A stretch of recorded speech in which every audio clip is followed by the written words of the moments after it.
আসসালামু আলাইকুম। আশা করি আপনারা সবাই ভালো আছেন। তো গতবারে আমি একটা ভিডিও দিয়েছিলাম যে কিভাবে আমি ক্লায়েন্টগুলো পাই। তো ওই ভিডিওতে আমি অনেক ভালো রেসপন্স পেয়েছিলাম। তো আজকে আমাকে একজন যে কমেন্ট করেছে, তো সেটা হচ্ছে যে আমি ফ্রিল্যান্সিং শিখতে চাই। বাট এটা নিয়ে I have no idea। মানে সে ফ্রিল্যান্সিং শিখতে চায় কিন্তু এটা নিয়ে কোনো আইডিয়া নেই। এখন কথা হচ্ছে আপনি যদি ফ্রিল্যান্সিং শিখতে চান, তো সবার প্রথম আপনার অবশ্যই একটি কম্পিউটার অথবা ল্যাপটপ লাগবে। আর যদি বলে মোবাইল দিয়ে সম্ভব কিনা, মোবাইল দিয়ে সম্ভব না।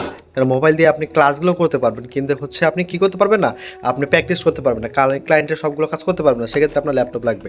তারপর হচ্ছে আপনার একটা কোর্স এনরোল করতে হবে, এক জায়গায় পেড কোর্স করতে হবে যেন আপনাকে হাতে কলমে একজন মেন্টর শেখায়, সেটা শিখতে হবে। এখন হচ্ছে আপনি এখানে আরেকটা প্রশ্ন আসে যে আমি যে কোর্স করবো কোন কোর্সটা আমার জন্য ভালো, আমি তো একবারই বিগিনার, আমি তো কম্পিউটারে কিছুই জানি না, তাহলে আমার জন্য কোনটা বেটার হবে?